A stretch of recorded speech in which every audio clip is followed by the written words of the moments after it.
Welcome to Beyond the Clinic, the podcast for health professionals ready to transform their expertise into innovative income streams that extend beyond the traditional clinic model. I'm Sarah Armand-Bushell. I'm a registered dietitian and certified business coach and proud owner of 2 successful online businesses. I understand the leap from the security of a regular salary can feel intimidating because I've been there too. But it doesn't have to be scary, and you do not have to do this alone. Here you'll learn tangible strategies to accelerate your business growth. So if you're dreaming of using your expertise to create impact and a life of freedom, then you're in the right place. Welcome everybody. Today I'm really excited to bring an amazing guest to talk to us. Kell Bauer is a personal brand strategist and founder of Brand Alchemy. And she helps entrepreneurs clarify their story and connect authentically with their audiences, something that I think we could all learn from. So Kell has a background in digital marketing and also in wellness and somatic practices. Kell bridges the gap between strategy and creativity, guiding clients to build brands that not only stand out, but also build trust in a sensitive and human-centered way, which is particularly important in industries like ours. So welcome, Kell. Thank you so much for coming today. Did I get that right? Yes, that was amazing. Yes, appreciate you coming, having me on. Oh, you're so welcome. So today we're going to talk about what it means to have a personal brand and why that's really important for us as health business owners, because we obviously, trust is everything in business anyway, isn't it? But for healthcare professionals, trust is already central to our clinical work, the work that we do directly with patients. So I would just love to know from you, how does that also translate into building a personal brand, particularly online, actually? Yeah, so what I think of it as when you're creating your brand online, you want to think about stories and like the context of which that you're presenting information. Because there is so much information, especially about health and wellness. I for years was like a yoga studio for years too, before I did my personal brand strategy.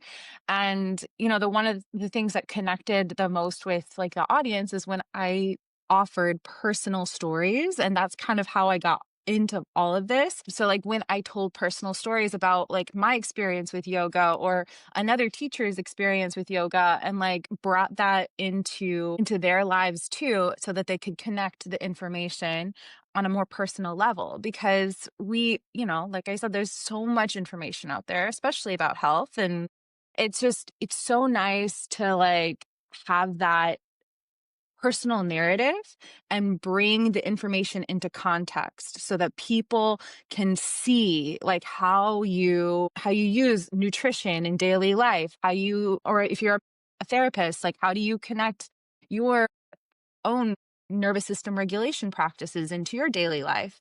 Like that's what people really need to know. It's not the actual information itself, it's how we use it in our lives. And I think it's so easy to slip into tips and advice, giving out tips and advice all the time because, that's what we are, that's what we're very knowledgeable in, and that's what's easy to share. And also it's safe. When you're sharing tips and advice, as long as it's, correct and evidence-based, no one's going to say anything. No one's going to call you out and tell you you're wrong. But I think many of us struggle with communicating our stories and particularly which parts of our stories to share. So how would you go about recommending what's relevant to share when you're building a brand and actually what should be left private? Yeah, I think this is a great question to just for all of my clients. It's different for everybody and what people are comfortable with sharing. I often find that like as you first start out, it's going to feel like you're exposing a lot of yourself, and it's a big practice in vulnerability, right? And that is kind of getting over that first hump of like being seen in your story is like the hardest part. And especially as a professional, you don't want to like put everything out on the table like, oh, here's all my personal life, but you also have to balance that. And so it is a balancing act. And sometimes it's a practice of like, maybe I pushed myself a little bit too much to share, or maybe like I could have like shared a little bit more. And it's always this kind of like push and pull of like, okay, what stories can I bring out? And when I work with clients for the beginning, I kind of give them like a questionnaire just to like get their heads into their own story and their own interests and like why they've come to this point. So like we go through like kind of like an autobiography of like what your story has been so far and like what you see yourself doing in the future. So like thread all of those little pieces of your story together into making a nice like brand for yourself and like how to present that information. I think that when you're, when you are like first starting out too, it's okay to just think about the information that you have to share, like those tips and tricks. But it's a simple practice of like, okay, connecting those tips and tricks with how you personally use them in your everyday life. And that doesn't have to be a very like personal, vulnerable, open, kind of experience. It's just like, hey, like today, I know I had a busy day, so I made sure to meal prep this, and this. And like I brought snacks with me, or like I just having regular, I made sure I filled my water bottle up and I'm drinking it all throughout the day. So it's just like, it can be very simple ways to like tie in the information. But I think as you get more into a rhythm with like those stories and like collecting those stories, you're going to find that you will open up and you will be more vulnerable. And that's really what's going to connect you. It's just a practice of vulnerability, really, of continually using that muscle. Yeah, yeah, absolutely. And I think what you've just said there is really key that, when we're talking about stories, it doesn't have to be like the full story, the big Hmm. story. It can just be these micro moments that happen in your day, um, Right. relatable to the people who are in your audience, the people who you're trying to attract to into your business. I would even say, like, also use your clients' stories too. Like that was one of the things that helped me kind of open myself up is when I saw my client and I asked my clients like, hey, can I just share? I don't have to use your name, but can I share your story about like, oh, like how you got in a car accident and I helped you like with like a personal yoga practice and like just giving that also those little stories, that's really going to help people connect with your work. It doesn't have to necessarily be about you. Yes, yes, yeah, just something that's relatable to them. Exactly. So I think sometimes, as healthcare professionals, we do worry about oversharing and how Mhm. that might make us appear a bit unprofessional in a way.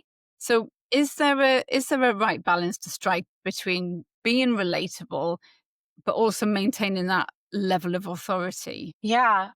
This again, it's going to be a balance for everybody of what they're comfortable with sharing. I work with mainly mental health therapists, and one of them is very into like raving, and she connects how she goes raving and how that helps with somatic based therapy practices. She connects the two.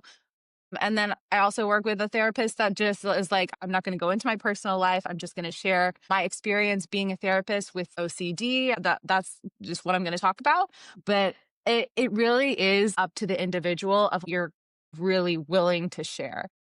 I think like if you can just offer one piece of your life that's maybe seemingly unrelated to what your, health practice is, that can be very powerful.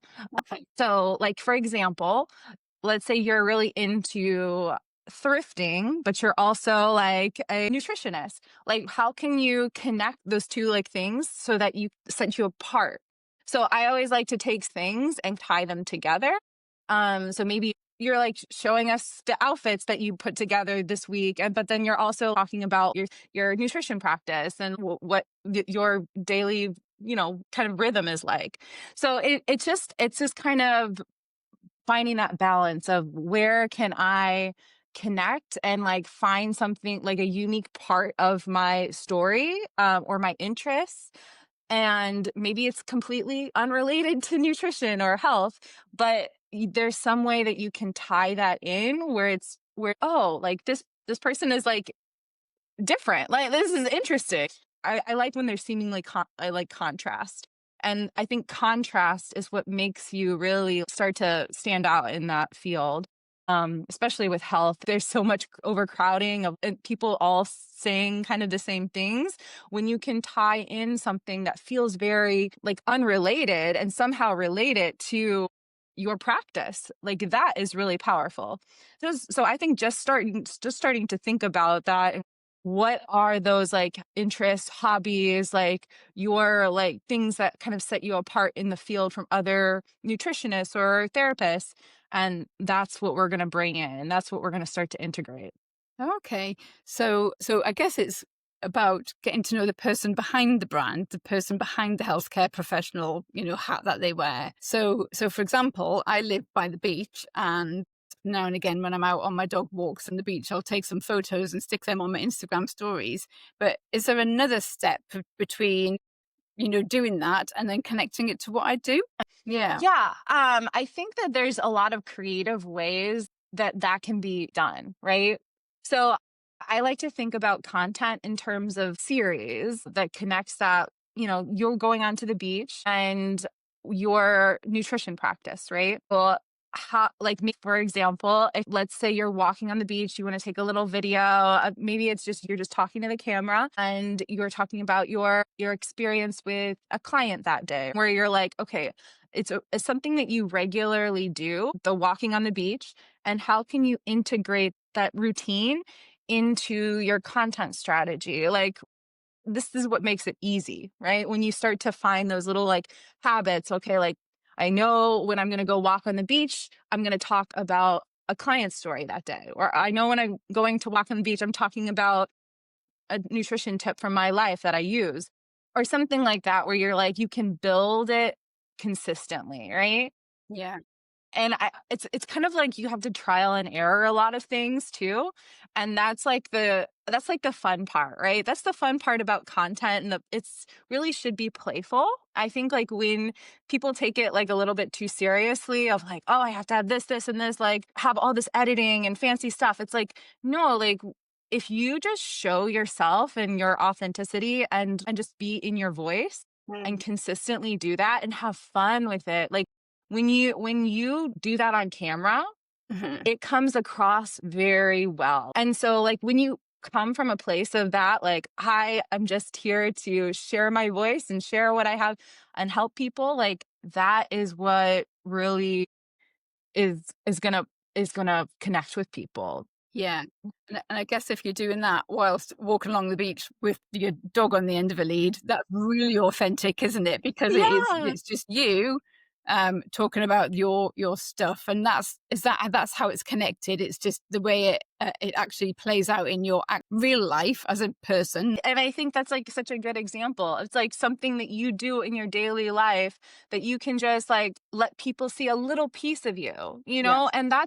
and that's really what we're looking for, is like how can you show people just a little window into your life? You don't have to let them all Yeah. the way in your house. Like we don't have to air all our dirty laundry Yeah. out, but like I think it is just like finding that, like, can I give you a little peek into my world? Like, how can I show you a piece of me Yes, that absolutely. that I feel comfortable with connecting with? Yeah. Yeah.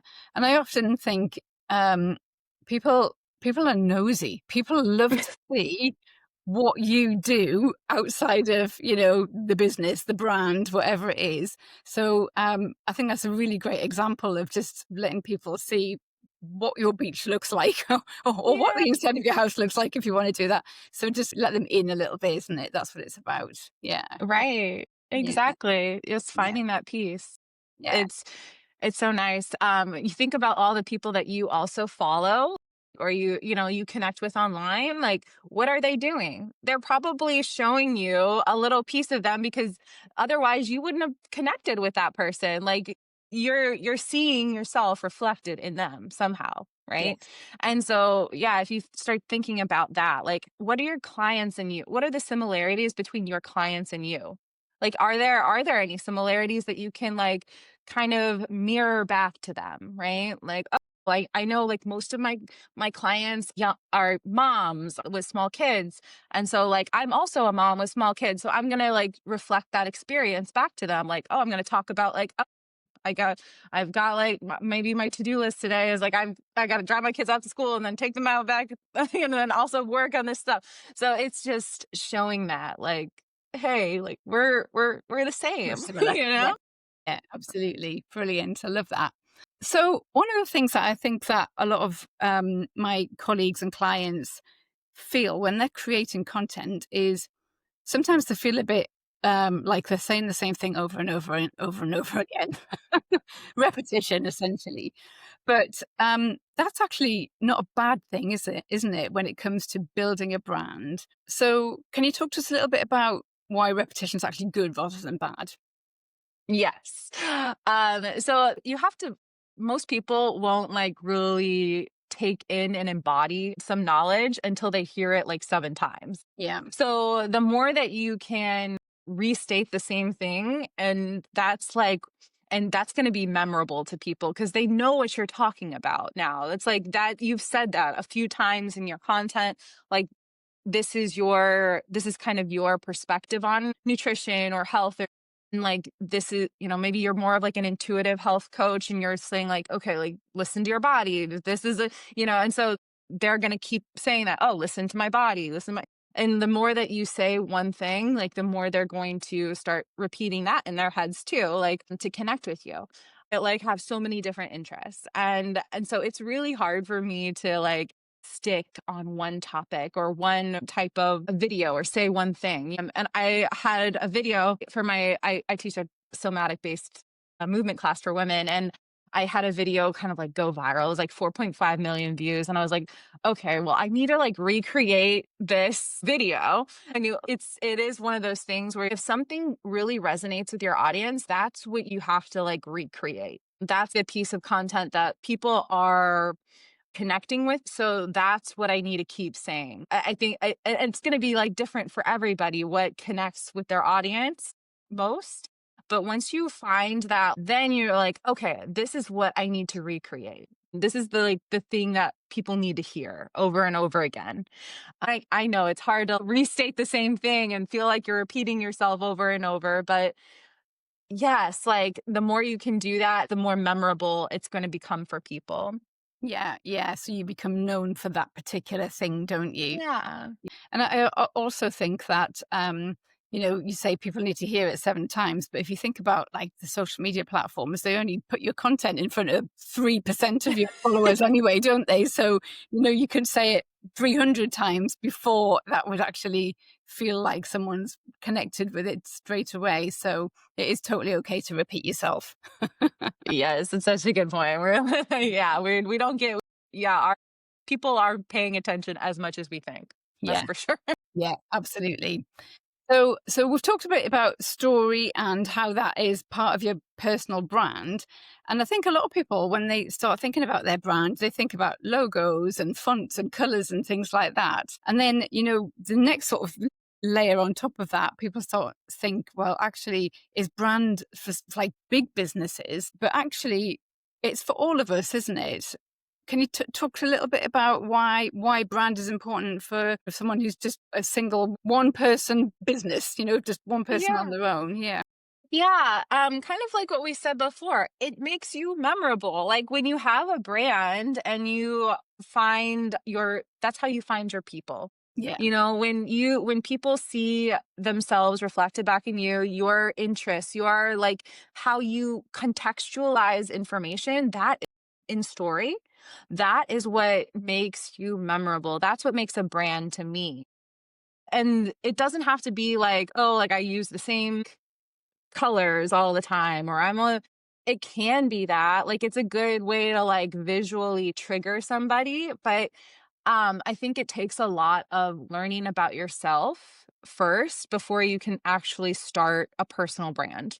And this is like why I do so much work with clients before we actually like start building content and like building their website and all that stuff. Because the more you know yourself and the stronger you are in who you are and what you represent, Hmm. the more people are going to see that consistency in you.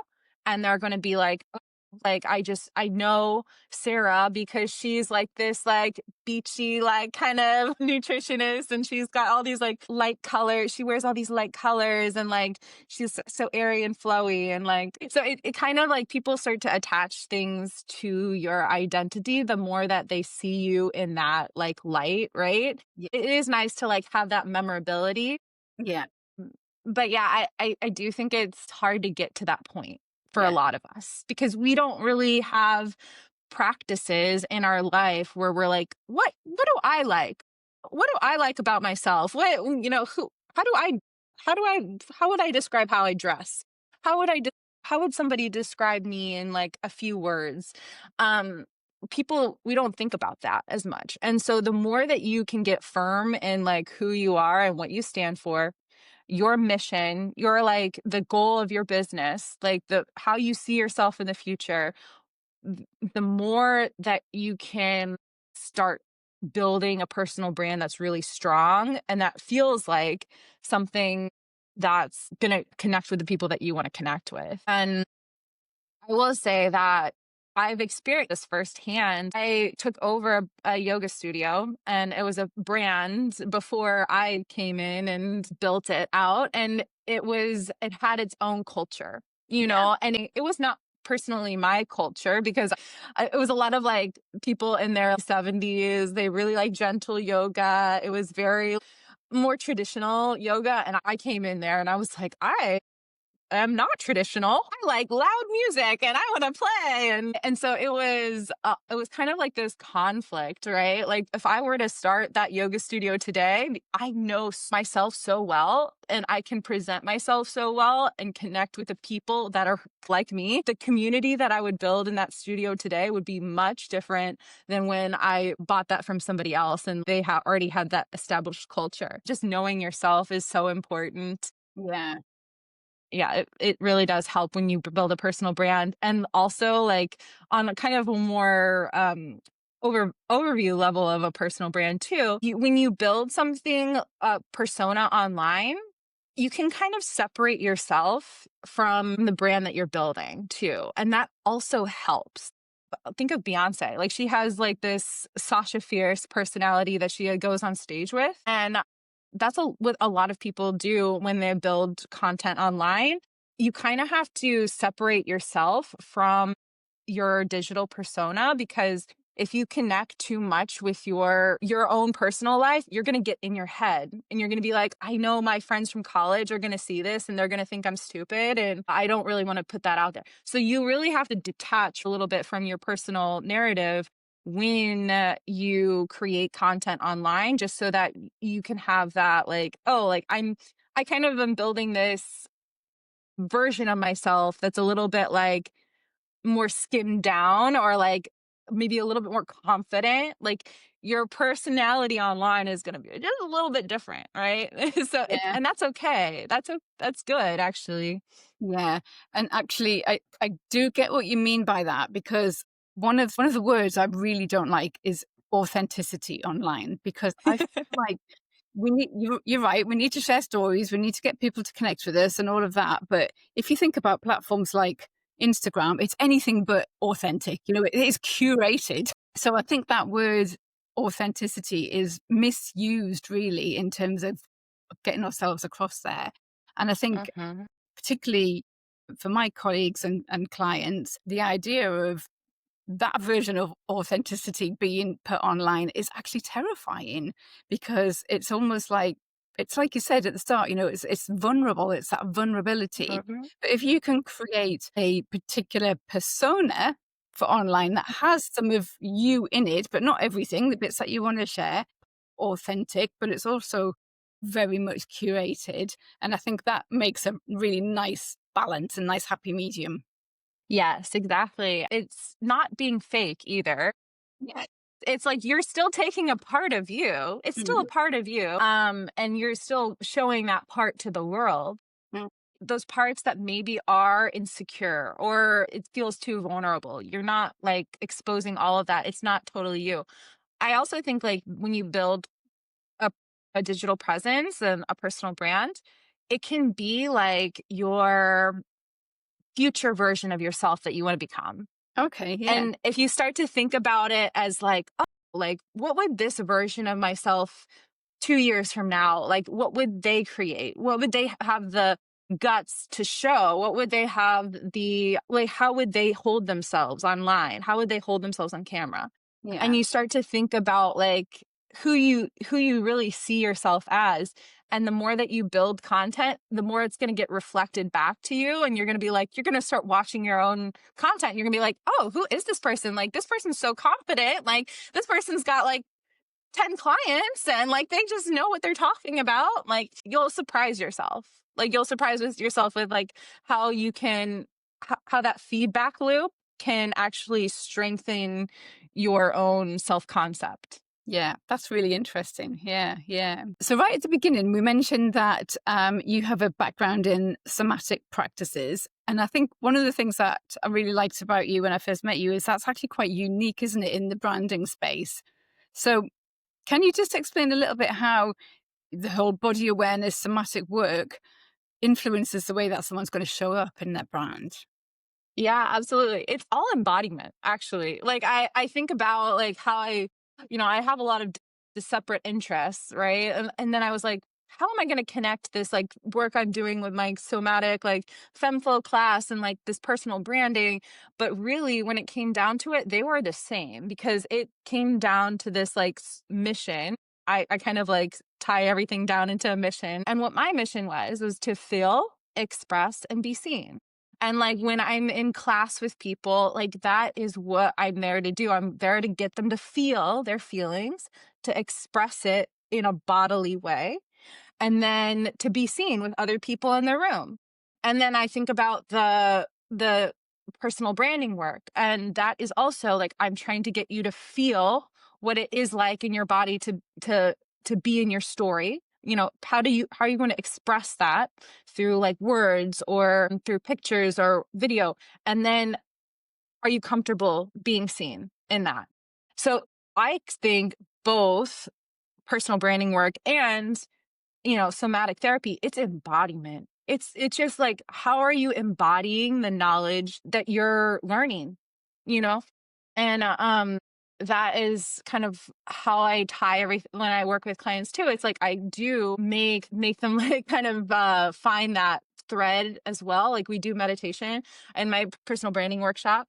I do have like a meditation that I walk people through to like find your future self. And so I do think it is really helpful because when you feel in your body that something is a yes and you feel like turned on by it, it feels good.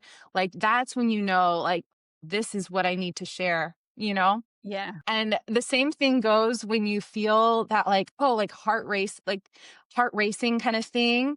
And you're like, oh, I need to speak up about this. Like, this is something that I need to talk about, but I'm feeling this like kind of anxiety. Yeah. And that's a signal to me that I do need to share that because my heart is telling me to like, oh, this is important to you. This is exciting to you.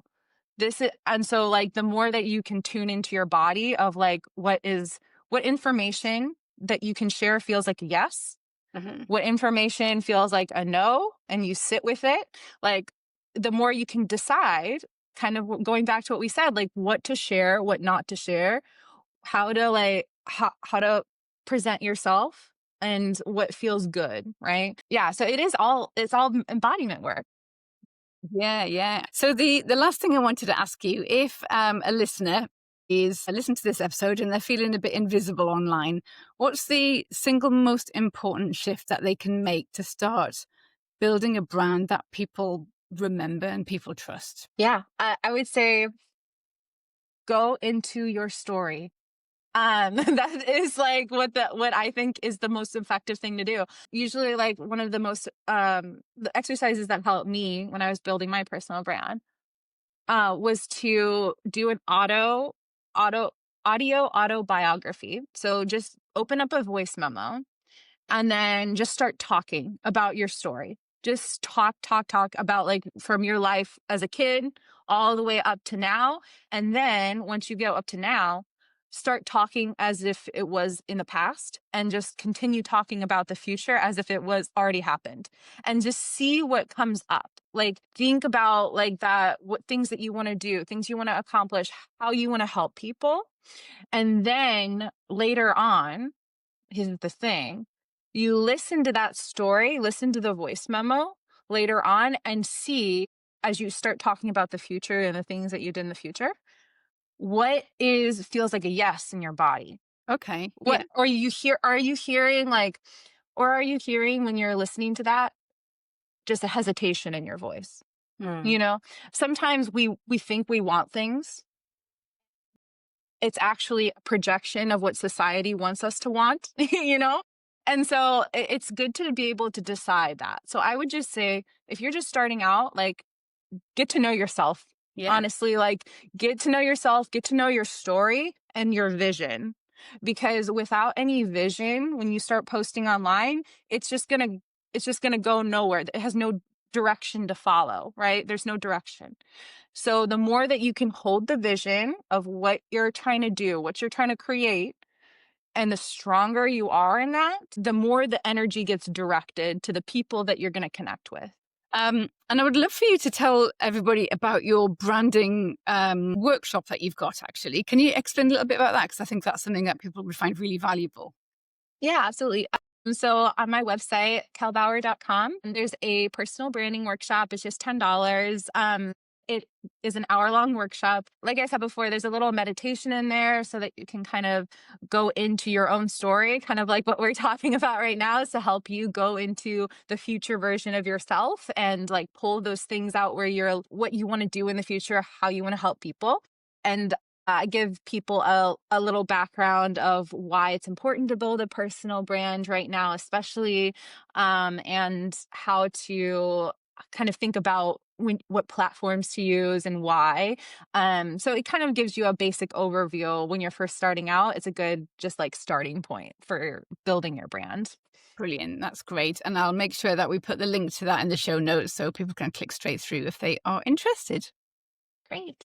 Awesome. Well, thank you so much for your time today. I've really enjoyed our conversation.